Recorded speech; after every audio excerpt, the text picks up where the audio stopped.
KBS 전 이사장 남영진입니다. 전두환식 언론 쿠데타에 맞서며 여러분 안녕하십니까? 저희는 오늘 한국 언론의 자유 그리고 방송의 독립이라는 대한민국의 헌법적 가치가 철저히 파괴되고 유린되는 참담한 현실에 직면해서 이 자리에 함께 섰습니다. 지난 5월 한상혁 방통위원장의 해임 이후 3개월 사이 윤석열 정권이 공영방송을 비롯한 비판 언론의 다양한 폭거는 가히 쿠데타적 수준입니다.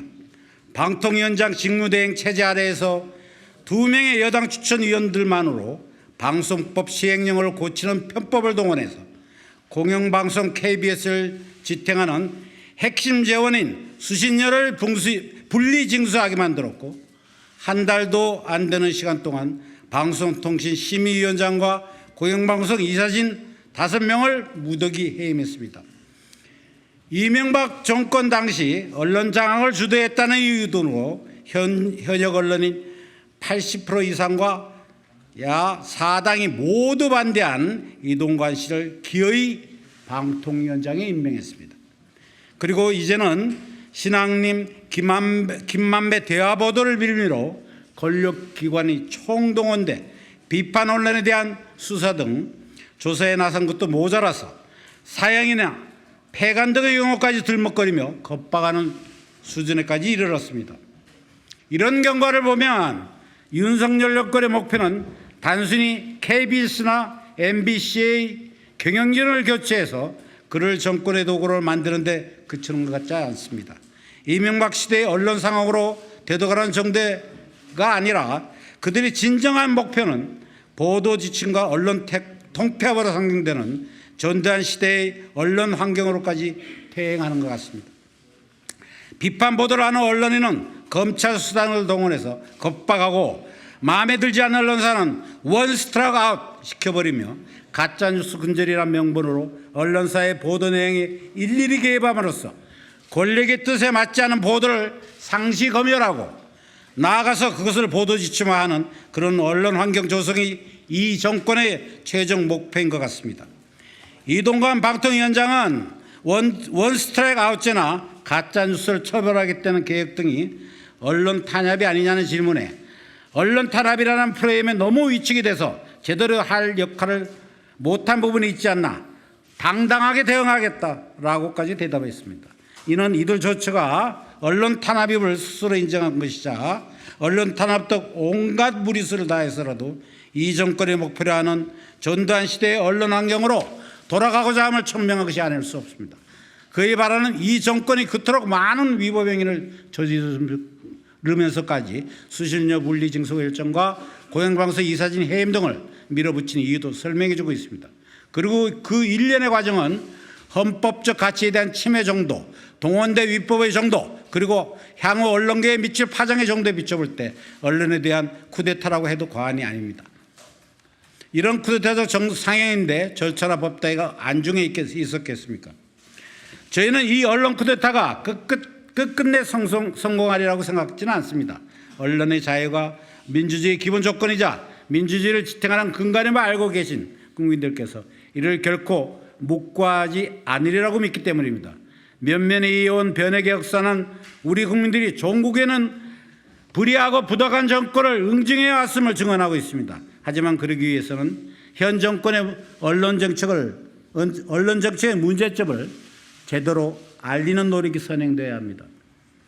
누군가 말했듯이 민주주의를 부정하는 파시즘은 공포를 먹고 살지만 민주주의 속에 기생하는 파시즘은 무지를 먹고 삽니다. 언론의 자유와 방송의 독립을 소중히 여기는 이들이 힘을 모아서 윤석열 정권의 퇴행적 언론 정책의 실상을 낱낱이 알리고 국민의 지지를 구해야 합니다. 저희는 무엇보다 현직 언론을 포함한 언론계가 이 문제의 심각성을 철저히 인식하고 행동해 줄 것을 촉구하고 싶습니다.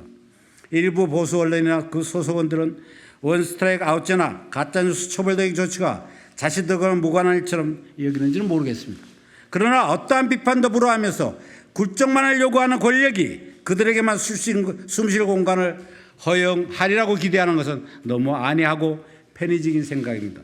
스스로 언론인을 사임하고 언론인을 사임한다면 모든 정파적 이해관계에서 벗어나서 언론에 대한 무도한 조치에 맞서 언론의 자유와 방송의 독립을 지키기 위해 나서야 할 것입니다.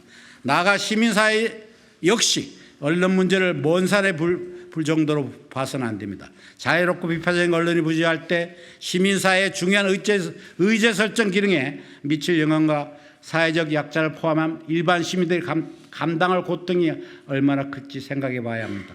현재 언론 상황에서도 이태원 참사 희생자 유가족이나 이동권을 요구하는 장애인들, 정당한 권리를 요구하는 노동계의 목소리가 제대로 들리지 않는데 보도 지침에 순응하는 언론만 존재하는 상황이 되려면 어찌 될까 생각해도 두렵습니다. 전두환 정권의 포갑적 언론 정책이 당시 한국 사회를 어떻게 질식시켰는지, 그리고 그걸 극복하기 위해 얼마나 많은 사람이 목숨을 던지고 피 흘리며 투쟁했는지 되새겨 보아야 합니다.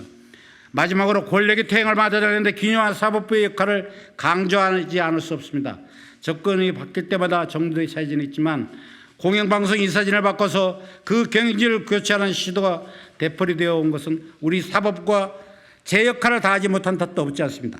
이제는 이런 악순환의 고리를 끊어내야 합니다. 사법부가 방송의 독립과 언론의 자유라는 헌법적 가치를 유린하고 절차적 실제적 위법 행위를 저지르며 권력을 남용한 방통위에 대해서 사법적 통제를 함으로써 헌정 질서 수호자의 역할을 수행해 주기를 바랍니다. 이렇게 각자가 자신이 맡은 바 역할을 다할 때 우리는 언론 쿠데타를 저지하고 언론의 자유와 방송의 독립, 그리고 우리가 소중히 갖고 온 민주주의를 지켜낼 수 있을 것 같습니다. 감사합니다. 9월 11일 전 방송통신위원장 한상혁, 전 방송통신심의위원회 위원장 정현주, 전 KBS 이사 남영진, 전 방송문화진흥계 이사장으로 돌아오신 권태선 일동 인사드립니다.